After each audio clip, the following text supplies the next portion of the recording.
Chers amis, Shalom Aleichem, bonjour à tous. Nous arrivons parashat Yitro. Le point fort, le sujet phare de cette paracha, c'est le don de la Torah par Hachem à Moshe Rabbeinu sur le mont Sinaï. Hazal, c'est-à-dire nos maîtres, nous enseignent à travers le Midrash que, avant de donner la Torah au Béné Israël, Hachem est allé la proposer aux autres nations. Il est allé voir qui, vous savez qui il est allé voir en premier? Il est allé voir la civilisation d'Édom, c'est-à-dire les descendants de Esav. Et Édom, vous voulez accepter la Torah? La Torah, c'est quoi ça? Eh bien, c'est une nouvelle loi, un nouveau code de vie. Ah, et qu'est-ce qu'il y a écrit dans cette loi? Eh bien, il y a écrit, par exemple, tu ne tueras point. Ah bon? Le meurtre devient interdit? Mais ça ne nous intéresse pas du tout, ça. Parce que nous, chez nous, Esav, la bénédiction qu'il a reçue de son père, c'est Al-Harbecha Tihye. C'est-à-dire, à la pointe de l'épée, par l'intermédiaire de ton épée, tu vivras. Donc le meurtre, c'est très important pour nous. Et une loi qui vient nous interdire de tuer, on n'en veut pas, ce n'est pas pour nous. Nous refusons cette loi. Hachem ensuite va voir les descendants d'Ishmaël. Vous voulez accepter la Torah? Qu'est-ce qu'il y a écrit dans cette Torah? Eh bien, dans cette Torah, il y a écrit « Tu ne voleras point ». Si on ne peut pas voler, ce n'est pas du tout compatible avec nous parce que nous, toute notre vie est basée sur le vol. Nous n'acceptons pas, nous refusons cette loi. Hachem va ensuite voir Ammon et Moab. Vous savez qui sont Ammon et Moab? Ce sont les descendants de Lot. Lot était le neveu d'Abraham et il a eu des relations incestueuses avec ses deux filles. De ces relations sont issus Ammon et Moab, qui ont créé chacun une civilisation. Hachem donc leur propose la Torah. Qu'est-ce qu'il y a écrit dans cette Torah? Il y a écrit « Tu ne commettras point l'adultère ». On ne peut pas accepter cette Torah, c'est pas possible.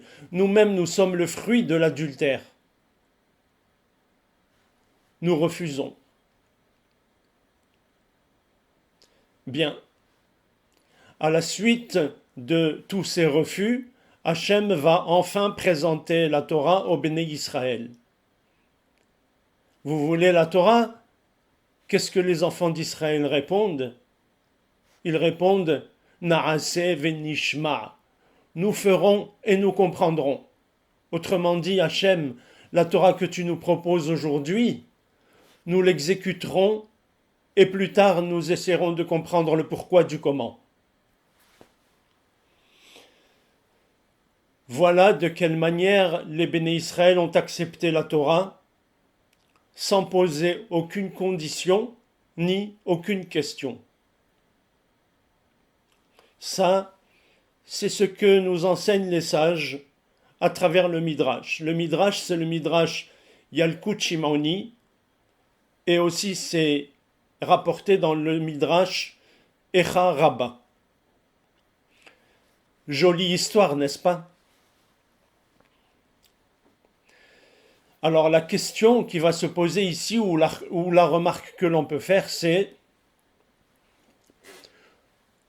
pourquoi les nations ont-elles refusé la Torah? À cause d'interdictions comme ne pas voler, ne pas tuer, ne pas commettre d'adultère. Ah, mais pourtant, ces mêmes nations, dans leur propre loi, elles vont plus tard inscrire toutes ces interdictions de ne pas voler, de ne pas tuer, de ne pas commettre d'adultère. Aujourd'hui, quand vous allez dans n'importe quel pays dans le monde, il n'est pas permis dans ces pays de tuer, de voler.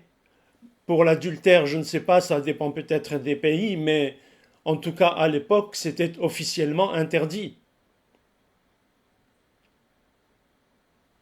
Alors donc, vous, les nations, vous allez vous-même instaurer toutes ces règles dans vos lois. C'est dommage, c'est curieux. Pourquoi alors dans ces cas, dans ces conditions, vous n'aviez pas accepté la Torah quand Hachem vous l'a proposée? C'est dommage.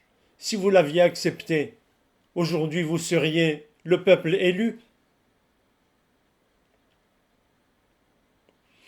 Si lorsqu'Hachem vous a proposé la Torah, il vous avait dit il faut faire Shabbat, et que vous aviez répondu à cette époque-là ah non, Shabbat, non, ça ne nous intéresse pas, il ne faut pas travailler, c'est difficile, il y a des lois compliquées et tout ça. Ou alors si vous avez dit il faut manger cachère, vous auriez pu répondre non, non, non, ça ne nous intéresse pas parce que nous, on aime trop manger le cochon. Si vous aviez donné ces arguments-là, on aurait pu comprendre. Mais les arguments que vous avez donnés, ce sont des arguments qui font que vous avez vous-même instauré ces lois dans vos propres lois. Vous avez refusé la Torah pour des lois qui sont universelles. En réalité, les nations du monde ont très bien compris ce que Hachem voulait en fait. Lorsque la Torah nous donne des interdictions de ne pas voler, de ne pas tuer, de ne pas faire d'adultère, est-ce que dans ces interdictions, Hachem veut tout simplement qu'on applique ces lois-là afin que la société puisse continuer à vivre de façon saine? Imaginez un pays où toutes ces lois n'existent pas, où tout est permis. C'est impossible de vivre dans un pays pareil. Un type, il rentre quelque part, il vole, l'autre, il sort son fusil, il le tue. C'est l'anarchie complète. Impossible de vivre dans un pays pareil. C'est pourquoi il faut instaurer des règles. Et les nations du monde, lorsqu'elles ont refusé la Torah, elles avaient très bien compris cela. Elles ont dit à Hachem, Hachem, pourquoi tu nous donnes ces interdictions-là? Est-ce que tu veux que nous appliquions ces lois-là par idéal? Si c'est par idéal, nous refusons. Parce que nous aimons ces choses-là. Nous aimons le meurtre. Nous aimons le vol. Nous aimons l'adultère. Nous aimons toutes ces choses-là. Si tu nous avais demandé de appliquer toutes ces lois-là uniquement pour que la société puisse vivre de façon normale, nous aurions accepté. Mais si c'est pour ancrer ces choses-là dans nos veines, non, nous refusons. Nous aimons toutes ces choses-là. Et c'est exactement tout ce que déteste Hachem.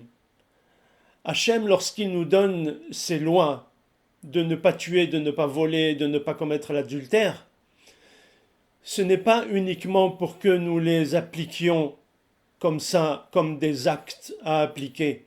Il veut que nous les haïssions dans notre cœur. Il veut que nous ayons un comportement moral exemplaire. Il veut que nous sortions de nos esprits toutes ces choses-là, que nous nous écartions de tout ça, du vol, du meurtre, etc. Il veut que nous ayons une bonne moralité. C'est comme la personne qui vient pour se convertir. Par quoi elle doit commencer? Vous allez me dire par le commencement, certes, mais le commencement c'est quoi? Le commencement c'est la moralité. Hachem veut que nous ayons un comportement moral exemplaire. Celui qui vient pour se convertir, il doit d'abord écarter de sa tête, de son esprit, toutes ces choses-là, afin d'acquérir un bon comportement moral. Parce que Hachem, ce qu'il veut, ce n'est pas que nous appliquions tout simplement ces lois-là comme des robots. Il veut que nous les haïssions dans notre cœur et dans nos veines pour les appliquer, pas seulement comme des actes, mais les appliquer avec tout notre cœur pour l'honneur d'Hachem et l'honneur de la Torah. Shabbat Shalom, Kol Tuv Lachem.